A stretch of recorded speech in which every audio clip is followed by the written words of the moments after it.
अब देख रहे हैं नॉन स्टॉप एट 9। मैं हूं मानक गुप्ता। केंद्र सरकार के 3 नए कृषि कानूनों के खिलाफ पिछले 40 दिन से जारी आंदोलन के बीच एक बार फिर सरकार और किसान नेता आज बातचीत की मेज पर बैठे। बैठक की शुरुआत में प्रदर्शन में मारे गए किसानों के लिए 1 मिनट का मौन भी रखा गया, लेकिन 7वें दौर की बैठक के बाद भी किसान खाली हाथ रह गए। वापसी होंगे, वापसी के बिना पे मानेंगे नहीं किसी की। हम कहाँ जान लग रहे बिना वापसी के, यही पे रहोगे, यही रहेंगे। दिल्ली के विज्ञान भवन में 3.5 घंटे के मैराथन मंथन के बाद भी किसानों को नई तारीख के सिवा कुछ और हासिल नहीं हुआ। ना तो सरकार ने तीनों कानूनों को वापस लिया, ना ही एमएसपी पर कोई सहमति बनी। अब 8 जनवरी को एक बार फिर सरकार किसान संगठनों के नेताओं से बातचीत करेगी, लेकिन किसान नेताओं का कहना है कि उन्हें कानून वापसी से कम कुछ भी मंजूर नहीं है। कोई इशू है, 3 कानून है और एमएसपी है, वो 8 तारीख में बात होगी। किसान नेताओं ने साफ कहा कि कृषि कानूनों को वापस लेना और न्यूनतम समर्थन मूल्य की गारंटी को कानूनी जामा पहनाना उनकी बुनियादी मांग है, जिस पर सरकार सिर्फ टाल मटोल कर रही है, लेकिन वो अपनी मांगों से जरा भी इधर उधर नहीं होंगे। सरकार की तरफ से मंत्री जी कहते रहे नहीं पॉइंट वाइज बात कर लो, तो हमने कहा बातचीत का तो कोई औचित्य नहीं है। जब हम कानूनों को मानते ही नहीं है, मंजूर ही नहीं करते, तो बात किस बात की कर ले। कोई बात हमको करनी नहीं है। और अखिल भारतीय किसान सभा के महासचिव हन्नान मोल्ला ने भी सरकार के रवैये पर नाराजगी दिखाई, तो लगे हाथ ये भी कहा कि किसानों के आंदोलन को देश भर से मिल रहे समर्थन से सरकार भारी दबाव में है। सरकार समझ गया, जो उसका कोशिश है हमको समझाने का अमेंडमेंट, वो अमेंडमेंट का बात अगले दिन उठाने का हिम्मत उसको नहीं रहेगा। बात आ दिया अमेंडमेंट, नो वे अमेंडमेंट टॉक बताओ। बिल के बिना, निपिन के बिना कोई बात नहीं होगा। अभी 40 किसान संगठनों से जुड़े तमाम नेता सरकार के रवैये से नाराज दिखे और सभी ने संघर्ष जारी रखने का ऐलान किया कि हम ये चाहते हैं कि हर हाल में ये कानून रिपील होने चाहिए, और जब तक ये कानून रिपील नहीं होते हमारा आंदोलन जारी रहेगा। और 2 टूक फैसला हमने आज ये किया है और कह कर रहे हैं कि अगर हमें बैठक में बुलाती है तो अपना क्लियर मन बनाकर बुलाए कि क्या सरकार रिपील करना चाहती है तो हमें बुलाए, वरना हमें बुलाने की जरूरत नहीं। इधर कृषि मंत्री नरेंद्र सिंह तोमर ने बातचीत के बाद कहा कि किसानों में सरकार के प्रति भरोसा कायम है और 8 जनवरी को होने वाली अगली बैठक सार्थक होगी। चर्चा ठीक वातावरण में हुई और दोनों तरफ से उत्सुकता है कि जल्दी से जल्दी इसका समाधान निकले। 8 तारीख को 2 बजे बैठक होगी, उसमें चर्चा आगे बढ़ेगी।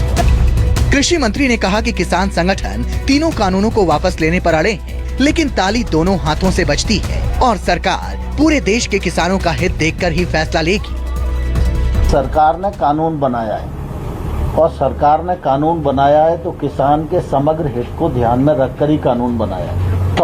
स्वाभाविक रूप से रास्ता निकलने के लिए तो तालियां दोनों हाथ से ही बजती है ना।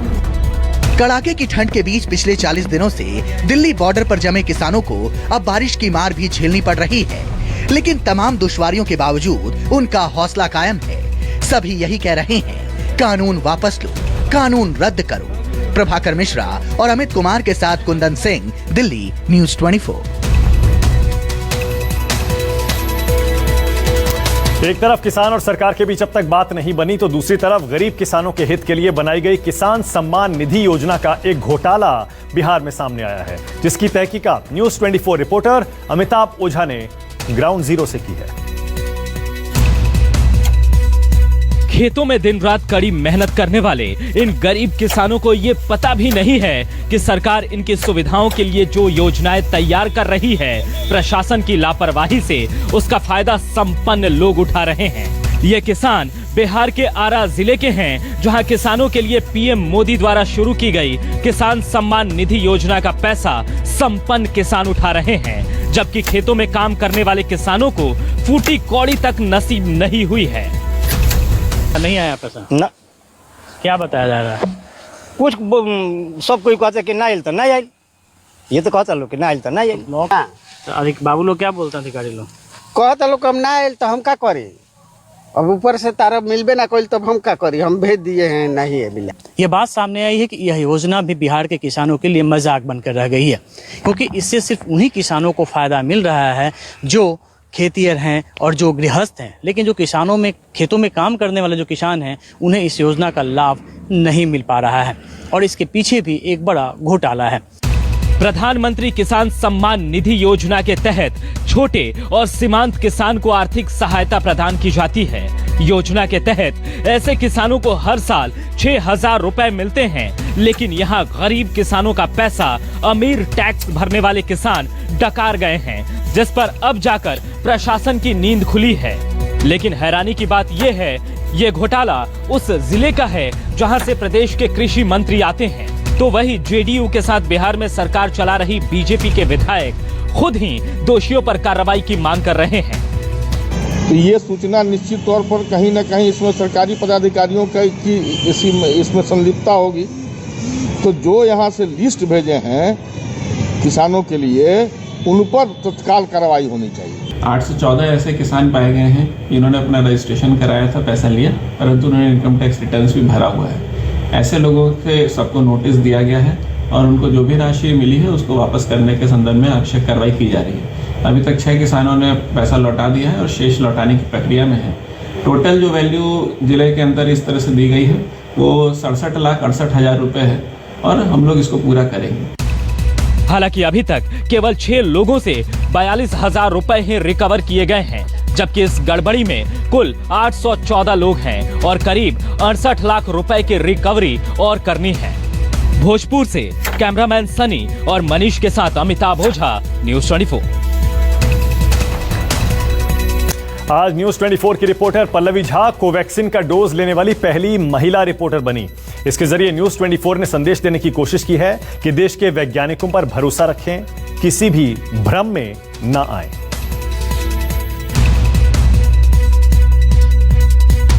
और इस तरह कोरोना महामारी को मात देने की तैयारी का हिस्सा बना न्यूज़ 24।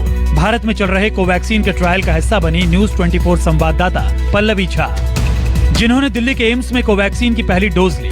शनिवार को ही कोविशील्ड के बाद कोवैक्सीन के इमरजेंसी इस्तेमाल की मंजूरी मिली और पल्लवी कोवैक्सीन की डोज लेने वाली पहली महिला रिपोर्टर है। कोवैक्सीन संजीवनी बूटी की तरह ही पूरे देशवासियों के लिए काम आए और जितनी मेहनत हमारे वैज्ञानिक, हमारे हेल्थ वर्कर्स लेती है, ये वैक्सीन उम्मीद पे खड़ा उतरे और सबकी जान बचाए। और इसीलिए हमने ये लगा लिया है ताकि जो डर, जो भय, जो कंफ्यूजन आपके मन में है वो दूर हो जाए। कोवैक्सीन का डोज लेने से पहले पल्लवी झा ने उन सारे मापदंडों का पालन किया जो विशेषज्ञों की कमेटी ने बनाए हैं। अब आपको दिखाते हैं कैसे वैक्सीन से पहले पल्लवी झा का ब्लड टेस्ट किया गया। पल्लवी झा से सुनिए पूरा प्रोसेस। संजीवनी लेने से पहले की प्रक्रिया में मैं शामिल हो चुकी हूँ और ये प्रक्रिया कुछ इस तरीके से चल रही है जो आप देख रहे हैं। पहले वेट लिया है, हाइट लिया है और अब आगे की प्रोसीजर जो है उनको फॉलो कर रहे हैं। बहुत खतरनाक है, लेकिन RT-PCR से आप लोग पिछले 1 साल से पता है कि कैसे होता है, तो RT-PCR भी ज़रूरी है कि ये पता लगे कि जिस वक्त आपको जो संजीवनी दी जा रही है उस वक्त आप कोरोना की चपेट में थे या नहीं थे। ये ब्लड लेंगे और ब्लड लेने के बाद आप ये IgG टेस्ट होता है जो कि ये पता करता है कि आपके शरीर में कभी एंटीबॉडी बनी, आप कभी संपर्क में आए या नहीं आए, उसको लेकर के। कोवैक्सीन का डोज लेने के बाद पल्लवी झा ने कोवैक्सीन के प्रिंसिपल इन्वेस्टिगेटर से बात की, जिन्होंने कोवैक्सीन के ट्रायल के बारे में कई अहम जानकारियां दी। काफ़ी सेफ्टी का ऑलरेडी पब्लिश कर दिया है, तो वैक्सीन सेफ है। फेज 2 के डेटा में भी ऐसा नहीं है कि हमने सेफ्टी नहीं देखा, इम्यूनोजेनिसिटी के साथ जो है सेफ्टी भी देखा और उसको भी पब्लिक डोमेन में है। तो पब्लिक डोमेन में आने के बाद हम ये कह सकते हैं कि वैक्सीन सेफ है। दिल्ली से पल्लवी झा के साथ ब्यूरो रिपोर्ट, न्यूज़ 24। वैक्सीन को सुरक्षित रखने के लिए बिहार के जिलों में हाईटेक रेफ्रिजरेटेड वैन भेजी जा रही हैं, तो साथ ही डीप फ्रीजर और रेफ्रिजरेटर के भी इंतजाम किए गए हैं। पहले चरण में 14,724 वैक्सीनेटर्स को वैक्सीनेशन की जिम्मेदारी सौंपी जा रही है।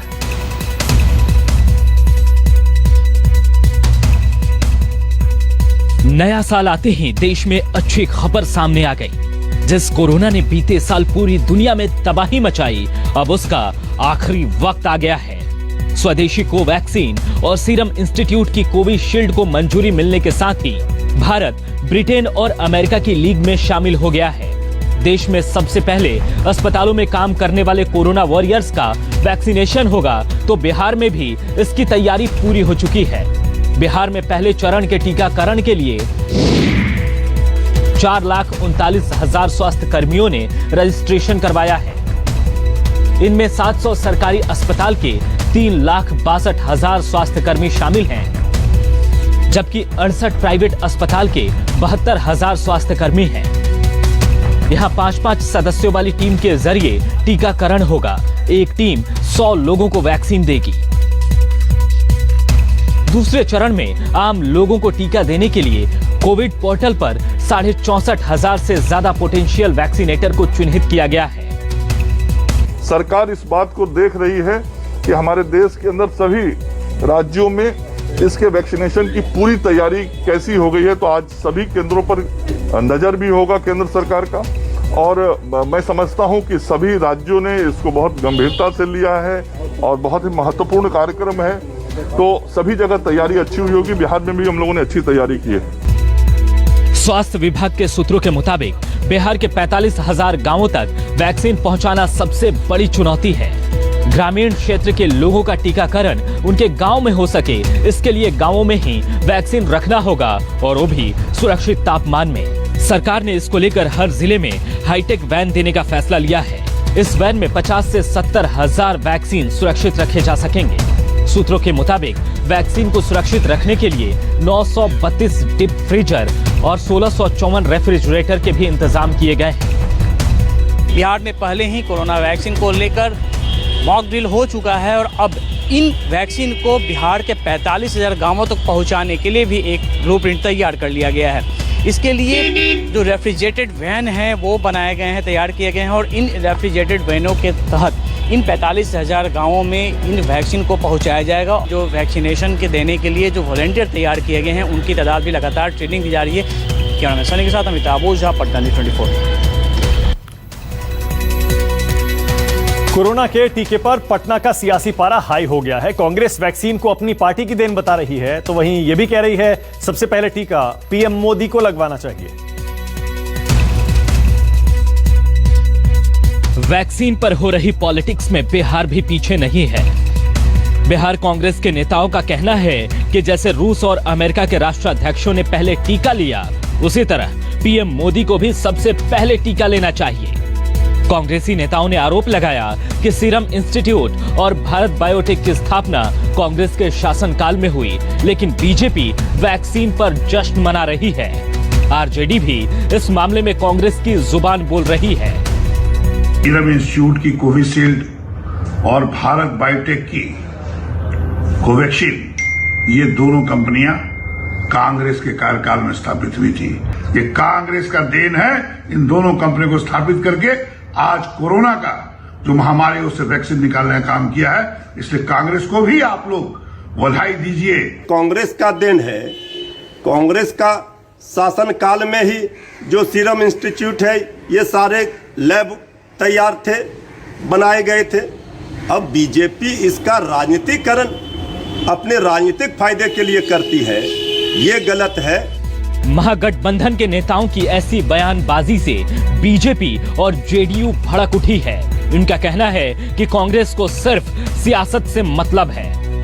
पूरे कोरोना काल में जिस प्रकार से प्रधानमंत्री ने काम किया है, लोगों को राहत पहुंचाने का काम किया है, उसका आज जो है सराहना पूरे दुनिया के देश कर रहे हैं। लेकिन इनको अपने प्रधानमंत्री पर सवाल उठाना है, अपने प्रधानमंत्री के खिलाफ बोलना है। दरअसल कांग्रेस की हैसियत बिहार में केवल बयानों तक सिमट गई है। अगर कांग्रेस को इसी तरह से कमजोर करने के लिए वो सीएलपी लीडर बने हैं, तब तो कांग्रेस का भविष्य न कार्यकर्ता बचा पाएंगे और न उनके तथाकथित नेता।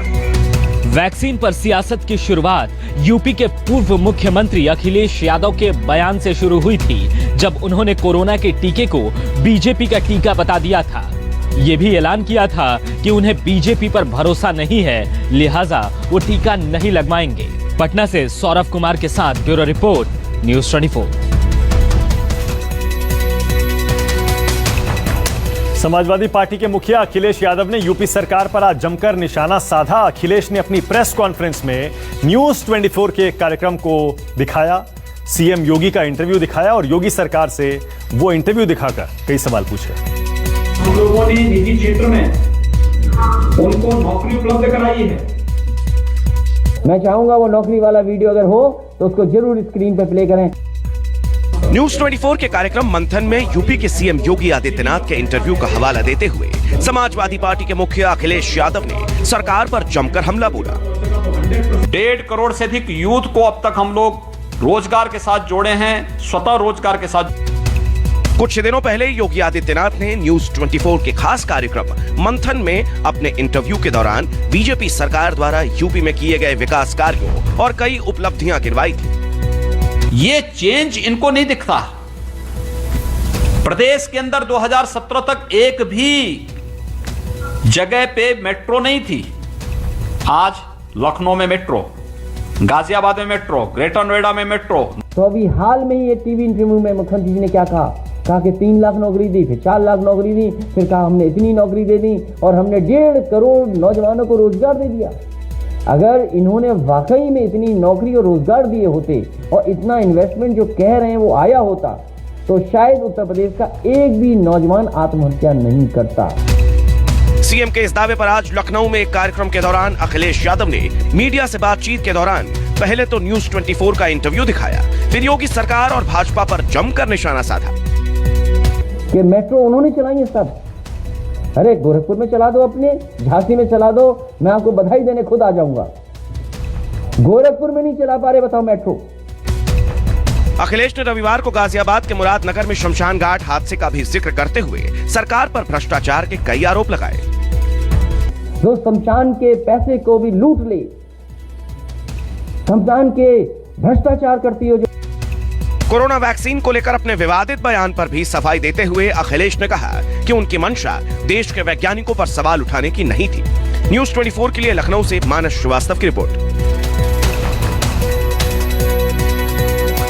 मध्य प्रदेश में लव जिहाद पर प्रहार करने के बाद शिवराज सरकार के सख्त तेवरों का खामियाजा पत्थरबाजी करने वालों को भी भुगतना पड़ सकता है। शिवराज सरकार अब इसे रोकने के लिए कानून बनाने की तैयारी कर रही है।